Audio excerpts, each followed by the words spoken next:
ونستعينه ونستغفره ونؤمن به ونتوكل عليه ونعوذ بالله من شرور أنفسنا ومن سيئات أعمالنا من يهده الله فلا مضل له ومن يضلل فلا هادي له ونشهد أن لا إله إلا الله وحده لا شريك له ونشهد أن سيدنا ونبينا وإمامنا وسندنا ومولانا محمدا عبده ورسوله صلى الله تبارك وتعالى عليه وعلى آله وصحبه وبارك وسلم تسليما كثيرا كثيرا. أما بعد فأعوذ بالله من الشيطان الرجيم. بسم الله الرحمن الرحيم. يا أيها الذين آمنوا لا تخونوا الله والرسول وتخونوا أماناتكم وأنتم تعلمون واعلموا أنما أموالكم وأولادكم فتنة وأن الله عنده أجر عظيم. يا أيها الذين آمنوا إن تتقوا الله يجعل لكم فرقانا ويكفر عنكم سيئاتكم ويغفر لكم والله ذو الفضل العظيم. صدق الله مولانا العلي العظيم.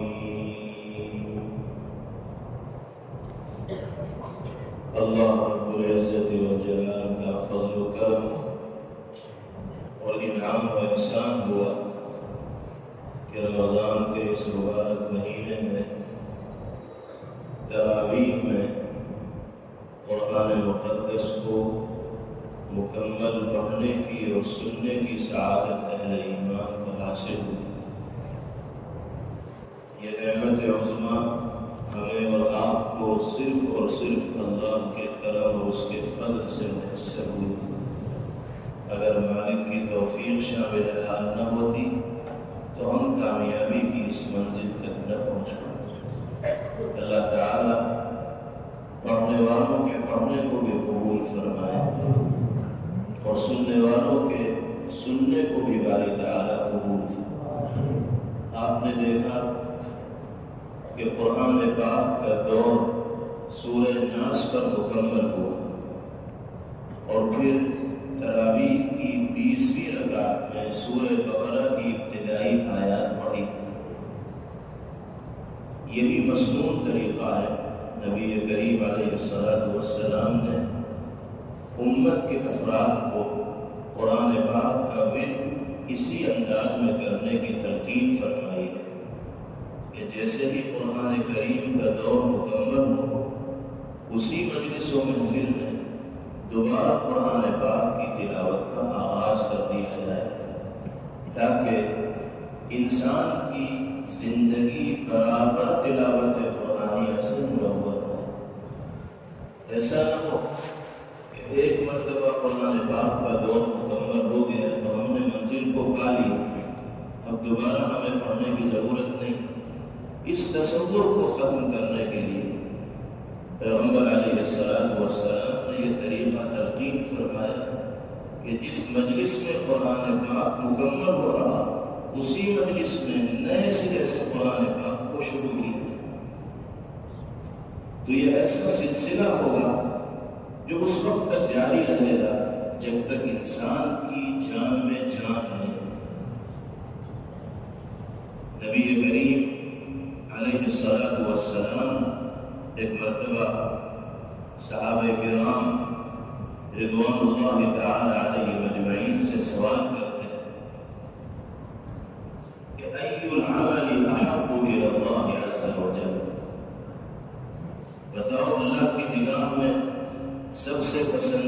عمل کون سا؟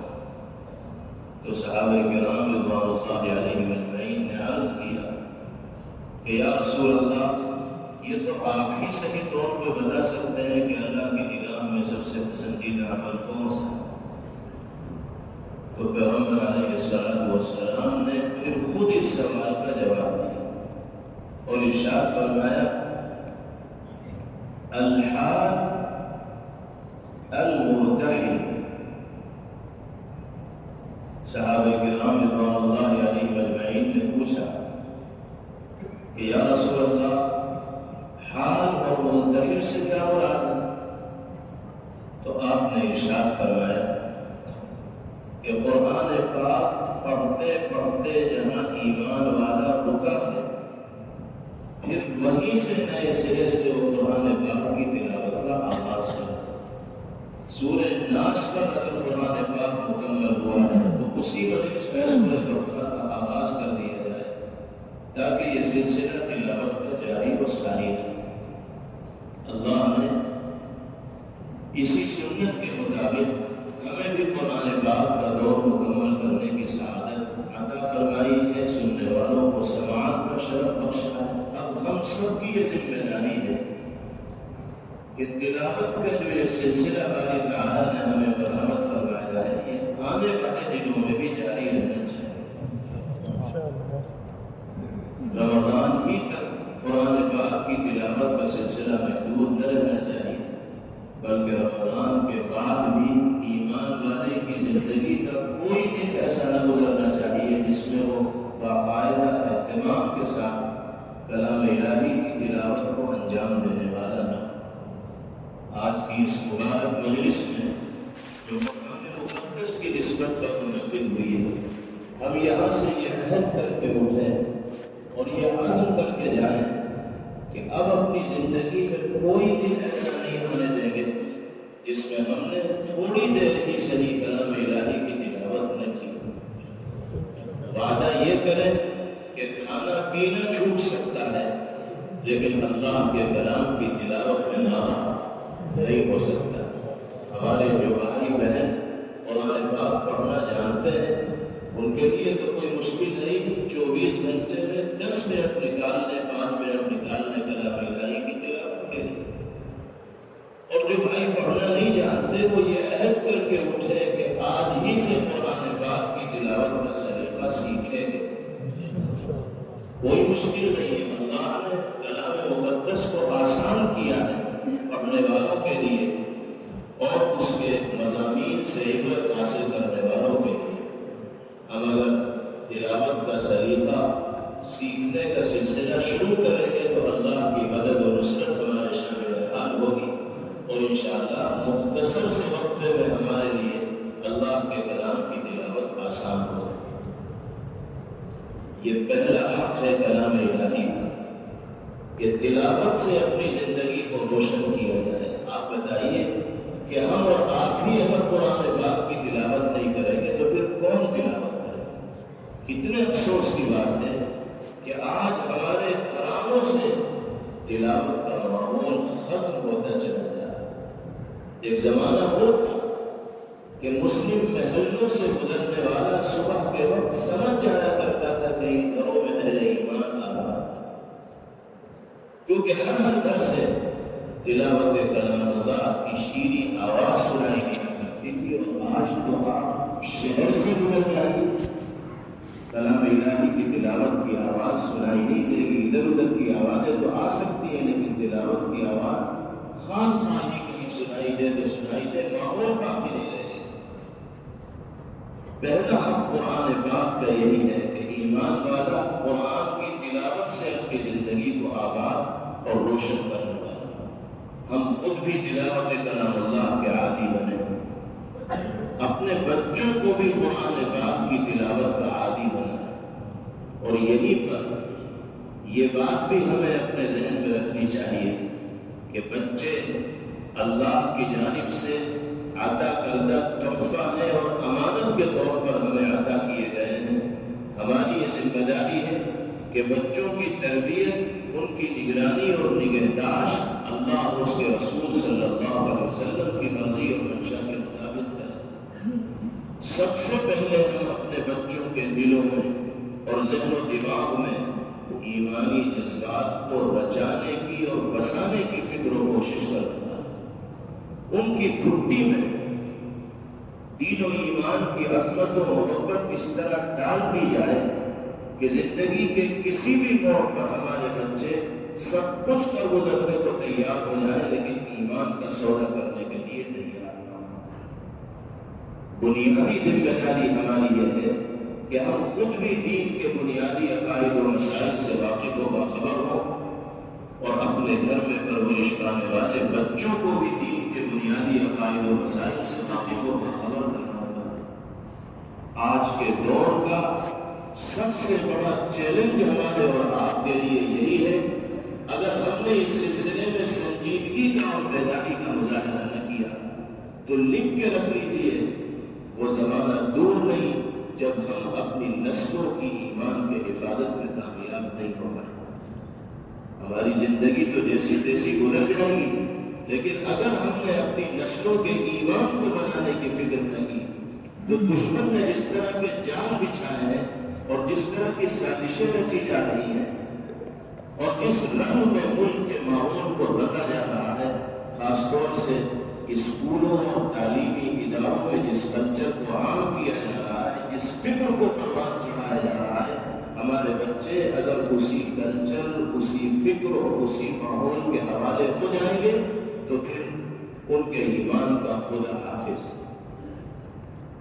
ہمارے اور آپ کے لیے دین و ایمان سے زیادہ قیمتی کوئی شے نہیں ہو سکتی۔ سب سے زیادہ قیمتی جوہر ایک انسان کے لیے ایمان۔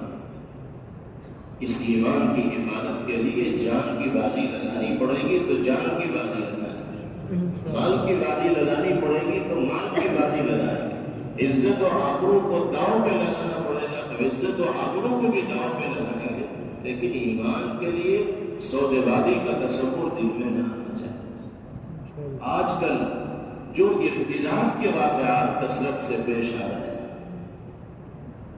کہیں کسی لڑکے کے بارے میں سننے کو ملتا ہے کہ اس نے اسلام و ایمان کا توق اپنی گردن سے اتارا اور کفر و شرک کا قلادہ اپنی گردن کے اندر ڈال دیا۔ کہیں کسی مسلمان لڑکی کے بارے میں سننے کو ملتا ہے کہ غیر مسلم کے ساتھ اس نے زندگی گزارنے کا فیصلہ کیا اور اپنے مذہب کو تبدیل کرنے پر راضی ہو گئی۔ یہ جو افسوسناک واقعات پیش آ رہے ہیں، ان کی بنیادی وجہ یہ ہے کہ ہم نے اپنے بچوں کا ذہن ایمانی اور اسلامی نہیں بنایا۔ ہم نے بچوں کو وہ ماحول نہیں دیا جس ماحول میں پروان چڑھنے کے نتیجے میں وہ دین و ایمان کا سودا کرنے کے لیے کسی حال میں بھی تیار نہ ہو۔ جب بچوں کو پتہ ہی نہیں کہ دین کیا ہے، ایمان کیا ہے اور دین و ایمان کی عظمت و اہمیت کیا ہے، قرآن کیا ہے، نماز کیا ہے، پیغمبر علیہ الصلوۃ والسلام کی محبت و عقیدت کس درجہ لازمی ہے، جب یہ چیزیں بچپنے میں بچوں کے سامنے آئیں گی ہی نہیں تو پھر وہ جو بڑے ہوتے چلے جائیں گے تو اپنی مرضی کے مالک ہوں گے اور جو جی میں آئے گا ان کے وہ کریں گے، اور پھر جو شکاری ان کے اوپر جال پھینکے گا وہ اس جال کے اندر پھنس جائیں گے اور پھر دوسرے کی بولی کو اپنی زبان سے بول دیں گے۔ ان افسوسناک حالات میں جہاں اسلام دشمن طاقتوں کی سازشوں کا اور ان کی ریشہ توانائیوں کا بڑا دخل ہے، وہیں ہماری اور آپ کی کوتاہیاں بھی کم نہیں ہیں۔ ہم سوئے ہوئے ہیں اور دشمن جاگا ہوا ہے۔ وہ ہماری نسلوں کو راہ راست سے بھٹکانے کے لیے پلاننگ کر رہا ہے، منصوبے بنا رہا ہے، میدانی محنت کر رہا ہے، اور ہمیں یہ احساس ہی نہیں ہے کہ ہمیں اپنی نسلوں کو دین پر کیسے جمانا ہے، ایمان پر ان کو کیسے باقی رکھنا ہے۔ یاد رکھیے، سارے چیلنج دوسرے نمبر پر ہے۔ پہلا چیلنج امت مسلمہ کے سامنے اس وقت یہی ہے کہ اپنے دین و ایمان کی اور اپنی نسلوں کے دین و ایمان کے تحفظ کی فکر کیسے کی جائے اور کیسے بچوں کو وہ ماحول دیا جائے کہ ان کا مستقبل ایمان کے نور سے منور و تابناک اور روشن ہے۔ اس کے لیے ہمیں اسی راستے پر چلنا ہوگا جو راستہ قرآن نے دکھایا ہے اور جو راستہ جناب رسول اللہ صلی اللہ علیہ وسلم نے بتایا ہے، اور جس راستے پر ہمارے بزرگان دین، مشائخ و صوفیاء کرام چلتے چلے آئے، جب تک ہم اپنے گھر کے ماحول کو اسلامی رنگ میں نہیں رنگیں گے اور بچوں کے دلوں میں دین و ایمان کی عظمت و اہمیت پیدا کرنے میں کامیاب نہیں ہوں گے، اس وقت تک اس چیلنج کا کامیابی کے ساتھ ہم سامنا نہیں کر پائیں۔ اسی کے ساتھ ساتھ نوجوانوں کا بڑا مجمع اس مجلس میں موجود ہے، وہ قوم کا نہایت قیمتی سرمایہ ہے، مستقبل ہے قوم کا، بڑی ذمہ داریاں ان کے کاندھوں پر آنے والی ہیں۔ میں اپنے نوجوان بھائیوں کو بہت دردمندانہ انداز میں مخاطب کرتے ہوئے عرض کرتا ہوں کہ خدا کے واسطے آپ اپنی جوانی کے اس قیمتی زمانے کو اللہ اور اس کے رسول صلی اللہ علیہ وسلم کی مرضی کے مطابق استعمال کرنے والے بن جائیں۔ آپ بدل گئے تو سماج بدل جائے۔ نوجوان بھائیوں میں اگر تبدیلی آ گئی تو معاشرے میں بدلاؤ پیدا ہو جائے۔ شیطان سب سے زیادہ نوجوانوں کو اپنے نرغے میں پھنسانے کی کوشش کرتا ہے، ان کے ذہن و دماغ پر سب سے زیادہ تسلط حاصل کرنے کی کوشش کرتا ہے، کیونکہ جانتا ہے شیطان تجربے کار ہے کہ یہ نوجوان ہیں، ان کے ارادے جوان ہیں، ان کے عزائم جوان ہیں، جو ٹھان لیتے ہیں کر گزرتے ہیں، یہ اگر صحیح راستے پہ آ گئے تو یہ تو میری ذلت کا سامان کرنے والے بنے۔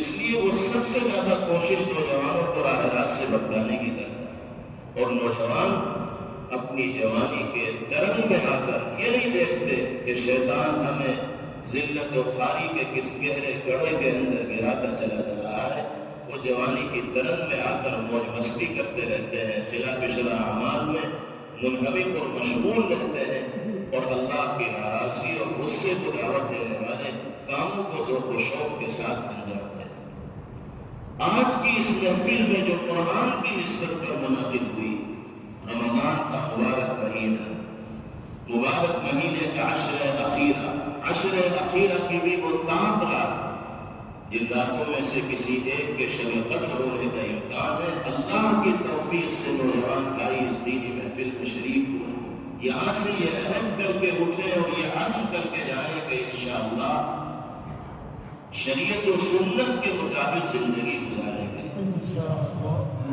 اپنے بڑوں اور بزرگوں کے فرما بردار اور تابع فرمان رہیں گے، والدین کے دلوں کو کبھی ٹھیس نہیں پہنچائیں گے، والدین کے مطیع و فرمانبردار بن کر جئیں گے، ان کے دل کی دعائیں لینے کی فکر و کوشش کریں گے، اور ہر اس لعنت سے جو اللہ کی رحمت سے محروم کرنے والی ہو، دور ہو کر زندگی گزارنے کی فکر و کوشش کریں۔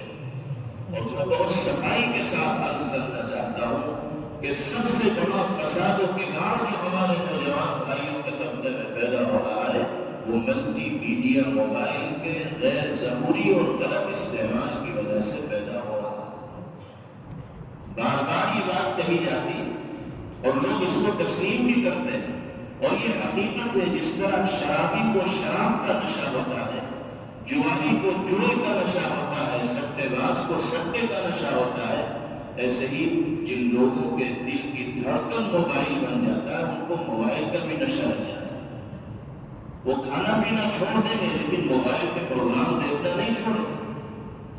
کتنا وقت اس موبائل کے ذریعے ضائع ہوتا ہے، کتنے قیمتی لمحات کا خون ہمارا نوجوان بھائی اس موبائل کے ذریعے کرتا ہے۔ ہم اگر خود اپنے اوقات کا سروے کریں اور جائزہ لیں تو 24 گھنٹے میں کئی گھنٹے ایسے ملیں گے کہ جس میں ہم نے صرف اور صرف موبائل چاہتا ہوگا، موبائل میں منہمک اور مشغول رہے ہوں گے۔ ہمارے ان بھائیوں کو 5 منٹ قرآن پاک پڑھنے کی تو توفیق ہوتی نہیں، 10 گھنٹے موبائلوں میں انہیں لگائے رکھو، کوئی بوریت نہیں ہوگی اور کسی طرح کی کوئی اکتاہٹ نہیں ہوگی۔ کیا اللہ نے زندگی اسی لیے کی ہے؟ کیا جوانی کے قیمتی لمحات اللہ نے اسی لیے عطا فرمائے کہ ان کو فیس بک میں اور ٹویٹر میں اور واٹس ایپ میں، انسٹا میں نہ جانے کن خراب پروگراموں کے اندر استعمال کیا جائے؟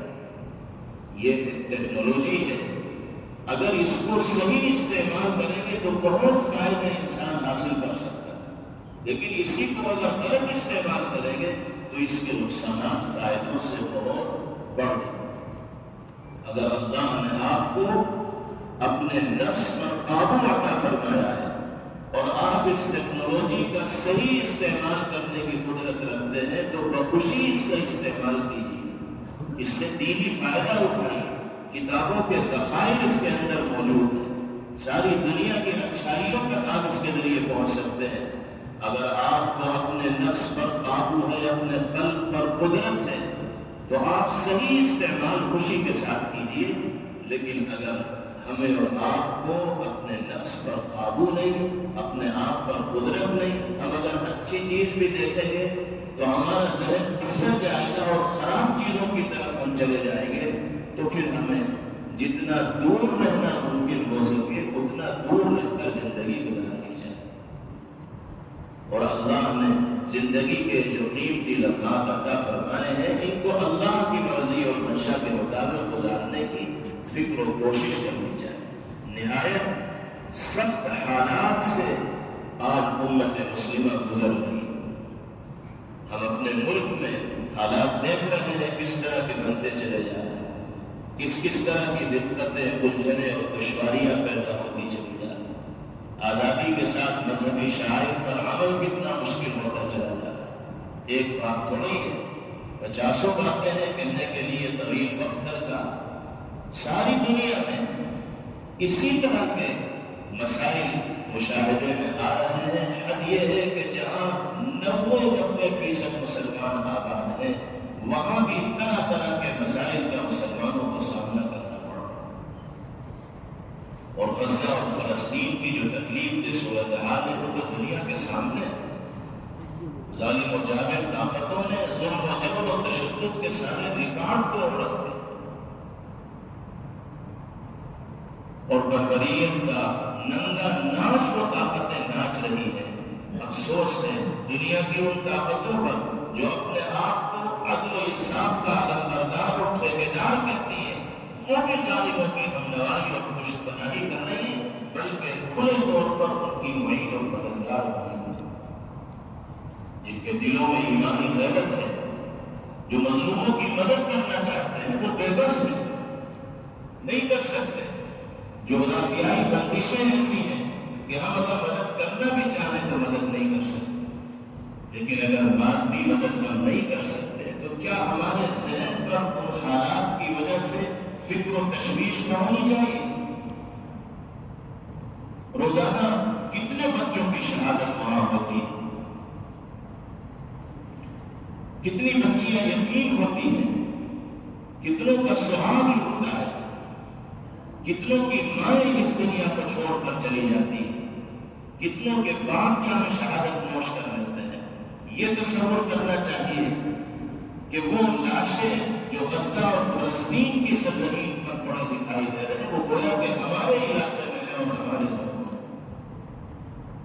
اس لیے کہ پیغمبر علیہ السلام نے فرمایا کہ ساری دنیا میں بسنے والے مسلمان آپسی محبت و محبت اور باہمی الفت و رافت کے اعتبار سے جسم واحد کی طرح ہے۔ چاہے مسافت ہماری ان سے کتنی ہو، دوری کتنی ہو، لیکن ساری دنیا کے مسلمان ایک لڑی کے اندر پروئے ہوئے ہیں اور جسم واحد کی طرح ہے۔ جسم انسانی کے کسی بھی حصے کو اگر درد ہوتا ہے، تکلیف ہوتی ہے، تو اس تکلیف کا احساس جسم کا ہر عضو کرتا ہے۔ پیر کی چھوٹی انگلی میں کانٹا چبھے گا تو تکلیف صرف اسی انگلی کو نہیں ہوگی بلکہ سر کو بھی تکلیف ہوگی، ہاتھ کو بھی تکلیف ہوگی، جسم کا کل بے چین ہو جائے۔ تو آج اگر آزمائش کے دور سے اہل فلسطین اور اہل غزہ گزر رہے ہیں، یہ دنیا کے مختلف علاقوں میں مظلومیت کی زندگی گزارنے والے مسلمان گزر رہے ہیں، تو ہمیں کم از کم ان کی تکلیف کو، اپنی تکلیف کو تصور کرنا ہی چاہیے، ان کے درد کو اپنا درد تو سمجھنا ہی چاہیے۔ اگر ہم ان کے درد کو اپنا درد سمجھ رہے ہیں، ان کی تکلیف کو اپنی تکلیف سمجھ رہے ہیں، تو ہم لایانی کاموں سے، بیکار کی مشغولیات سے بچیں گے اور جتنا موقع اللہ ہمیں دیں گے ہم کم از کم ان کے لیے دعاؤں کا تو اہتمام کریں گے. اور اگر ہم موبائلوں میں لگے ہوئے ہیں، وقت خراب کرنے والے کاموں میں لگے ہوئے ہیں، نمازوں کو چھوڑنے میں لگے ہوئے ہیں، اللہ کی ناراضگی کو دعوت دینے والے کاموں میں لگے ہوئے ہیں، اپنی زندگی میں کسی طرح کا کوئی بدلاؤ کی نیت زبان سے نہیں لا رہے ہیں، تو اس کا تو سیدھا اور صاف مطلب یہ ہے کہ ہمارا ان سے کوئی لینا دینا اور کوئی تعلق نہیں، ان حالات کا ہمارے اوپر کوئی اثر نہیں. عملی طور پر اللہ معاف فرمائے بے حسی کی یہی صورت ہے.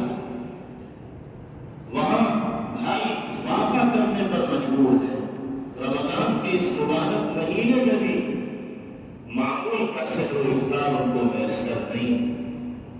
دال کا پانی ابال کر سحر و افطار میں پیا جا رہا ہے، گھاس بھی کھائی جا رہی ہے، جو جس کو مل رہا ہے وہ اسے استعمال.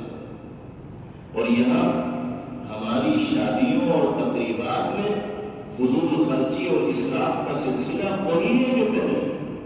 اس میں کمی آنے کا کوئی مطلب ہے.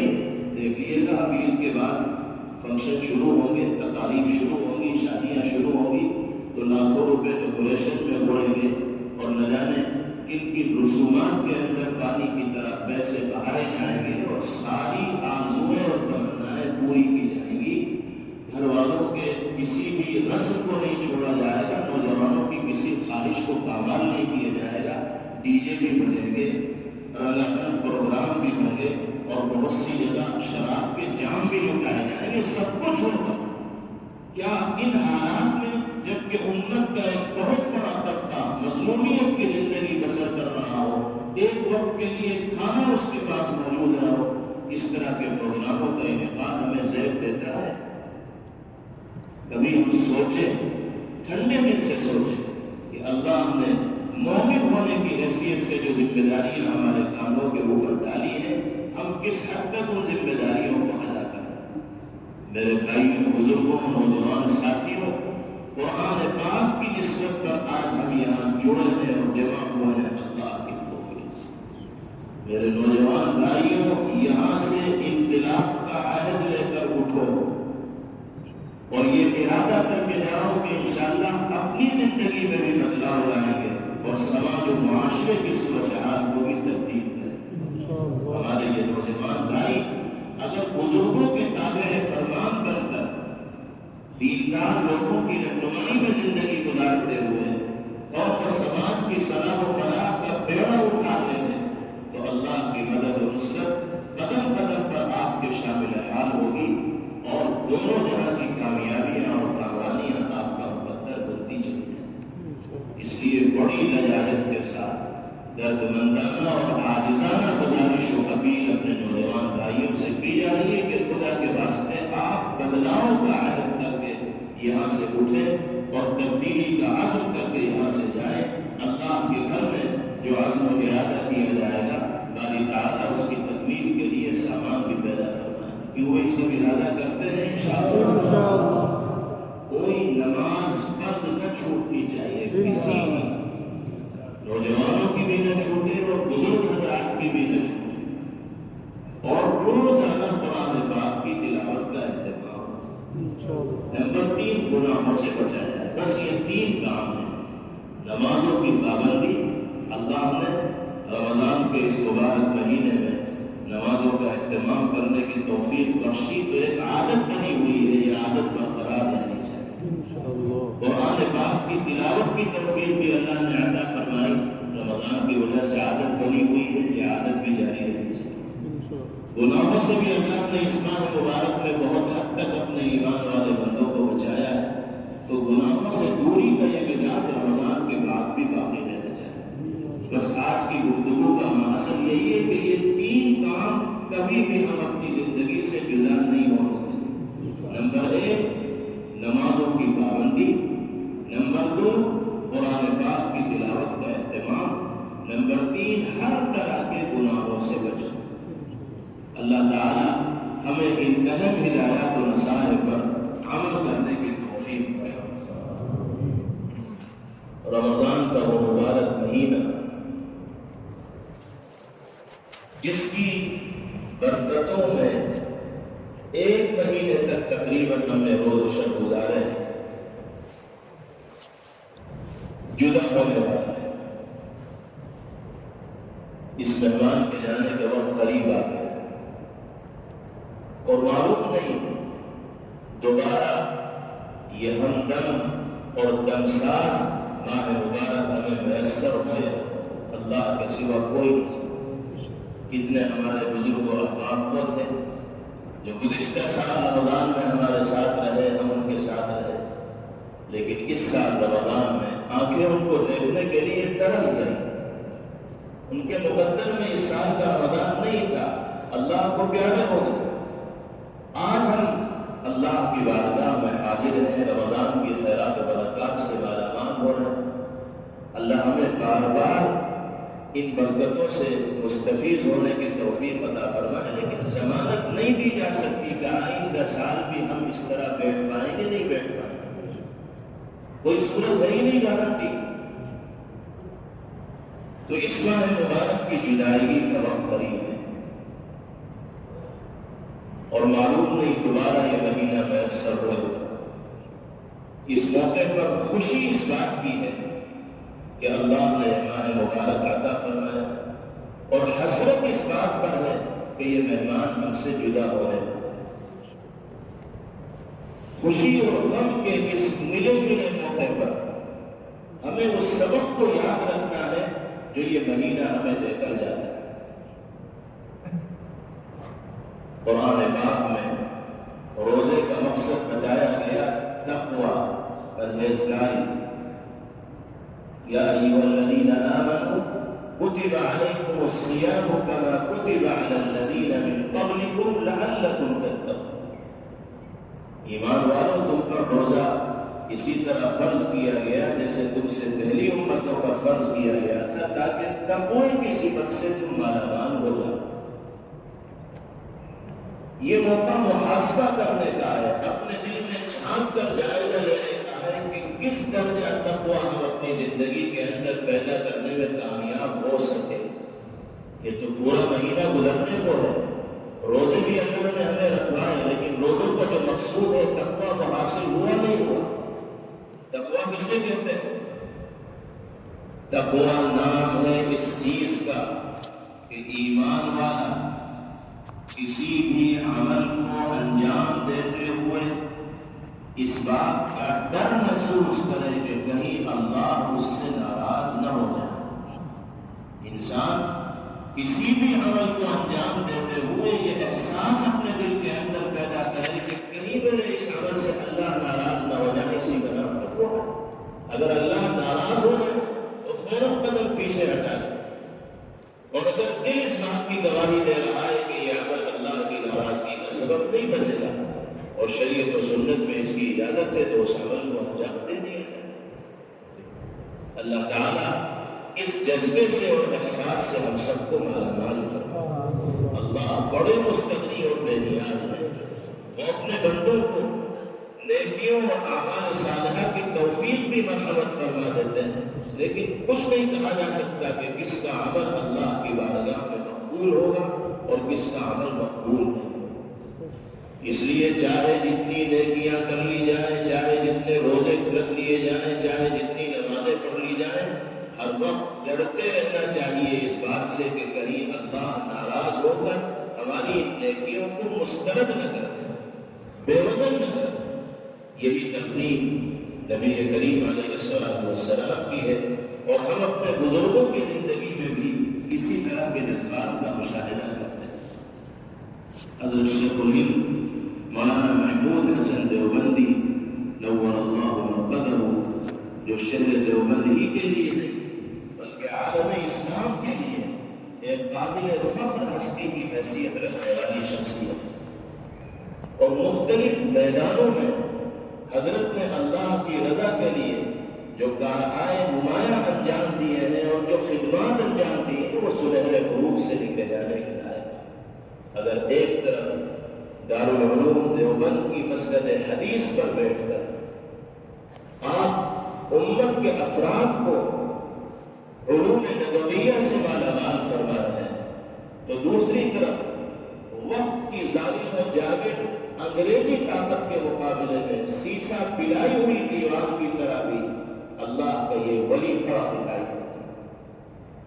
اور بڑے بڑے بہادر اور نڈر کہے جانے والے لوگ وہ کارہائی نمایاں دشمن کے سامنے انجام نہیں دے پاتے جو حضرت شیخ الہند ورضا قدر نے انجام دیا۔ اللہ نے ہر میدان میں ان سے بہت ہی قابل قدر خدمات انجام دلوائی ہیں اور عظیم الشان کام لیے۔ آپ کو معلوم ہے کہ حضرت مالٹا میں قید با مشقت کی زندگی گزارتے ہیں۔ انگریز ان کو مقید کر دیتا ہے مالٹا کے صحبت خانے میں جیل۔ ایک مرتبہ وہاں حضرت بیٹھے ہوئے افسردہ دکھائی دیے اور آنکھوں سے آنسو جاری ہو گئے اور رونے لگے۔ تو ساتھیوں نے اور شاگردوں نے پوچھا کہ حضرت کیا وجہ ہے؟ آپ تو بہت مضبوط دل کے آدمی ہیں، ہم سب آپ کے تربیت یافتہ ہیں، آپ کے ذریعے تو ہمیں ہمت اور حوصلہ ملتا ہے، آپ کیوں رو رہے ہیں؟ کیا گھر والے یاد آ رہے ہیں یا حالات کا اثر ہے جو آپ کی آنکھوں سے آنسو جاری ہو؟ تو حضرت نے جو جواب دیا وہ سننے لائق ہے۔ فرمایا جو تم سمجھ رہے ہو وہ نہیں ہے۔ رونا مجھے اس بات پہ نہیں آ رہا کہ میں یہاں مقید ہو کے زندگی گزار رہا ہوں یا مجھے گھر والوں کی یاد آ رہی ہے۔ رونا مجھے اس بات پر آ رہا ہے کہ اللہ کی رضا کے لیے جو اعمال صالحہ انجام دینے کا موقع مل رہا ہے، معلوم نہیں کہ اللہ کی بارگاہ میں یہ اعمال مقبول بھی ہوں گے یا مقبول نہیں۔ میرا مالک بہت مستغنی اور بے نیاز ہے، اسے ہم میں سے کسی کی عبادت و طاعت کی اور نیکیوں کی کوئی حاجت و ضرورت نہیں۔ حضرت شیخ الہند علیہ الرحمہ جنہوں نے اپنی پوری زندگی دینی خدمات کے لیے وقف کر دی، جب ان کا احساس یہ ہے تو ہم جیسے گنہگاروں کے لیے جو سر کے بالوں سے لے کر پیر کے ناخنوں تک گناہوں میں غرق اور معاصی میں ڈوبے رہتے ہیں، کیا احساس ہونا چاہیے؟ ہماری صورتحال تو اس کے بالکل الٹ ہے۔ 5 نمازیں اگر باجماعت پڑھ لی تو نفس پھول جاتا ہے اور یہ سوچنے لگتے ہیں کہ ہم سے بڑا متقی بادشاہ اور پرہیزگار کوئی نہیں۔ پھر بے نمازیوں کی توہین کرنے لگتے ہیں، ان کی تذلیل کرنے لگتے ہیں، ان کو تانے دینے لگتے ہیں۔ تانا دینے کا حق کس نے دے دیا؟ بڑے سے بڑا کوئی مجرم ہو، پاپی ہو، گنہگار ہو، شریعت یہ کہتی ہے کہ کسی گنہگار سے نفرت نہیں کی جائے گی۔ گناہ سے نفرت ضرور ہو لیکن گنہگار سے پوری نہ بنائی جائے، گنہگار سے نفرت نہ رکھی جائے، اس لیے کہ گنہگار تو بیمار ہے۔ بیمار سے اگر معالج نفرت کرے گا اور اسے اپنے مطلب میں اور شفا خانے میں آنے نہیں دے گا تو اس کی بیماری دور کیسے ہو؟ اس لیے گناہوں میں جو لوگ مبتلا ہوں ان سے نفرت نہ ہو، بلکہ جس بدعملی کا وہ ارتکاب کر رہا ہے اس کو انسان دل میں برا سمجھے، تبھی اصلاح ہو پائے۔ اور اگر اس آدمی سے نفرت دل میں بکھاری جائے گی تو پھر اصلاح کے بجائے سماج میں فساد پیدا ہوگا۔ تو حضرت شیخ الہند علیہ الرحمہ کا یہ مقولہ ہم سب کے لیے سبب ہے۔ جب آپ کو یہ احساس ہے کہ معلوم نہیں مقبول ہوں گے اعمال یا نہیں ہوں گے، تو ہمارا اور آپ کا کیا احساس ہونا چاہیے؟ بہرحال رمضان رخصتی کے پائدان پر قدم رکھ چکا ہے۔ یہ محاسبہ کرنے کا وقت ہے اور جائزہ لینے کا وقت ہے کہ اس سبق کو ہم نے کس درجہ یاد کیا جو رمضان کے ذریعے ہمیں سکھایا ہے، اور آئندہ کی زندگی میں اس سبق پر عمل کرنے کا ہم نے کس درجہ عزم و عہد اور ارادہ کیا۔ روزوں کا مقصد تقویٰ ہے، اور تقوی کا مطلب یہ ہے کہ انسان ہر عمل کرتے ہوئے اس بات سے ڈرے کہ کہیں اللہ اس سے ناراض نہ ہو۔ اسی طرح تقوی کے مفہوم میں یہ بھی شامل ہے کہ ہر انسان کے دل میں اور ایمان والے کے دل میں احساس رہے کہ اللہ کی نگاہ میں میری تمام کی تمام حرکات و سکنات ہے، میرا کوئی عمل اللہ کی نگاہ سے اوجھل اور پوشیدہ نہیں ہے، میرا ظاہر بھی اللہ کے لیے ظاہر ہے، میرا باطن بھی اللہ کے لیے ظاہر ہے، وہ مجھے دیکھنے والا ہے۔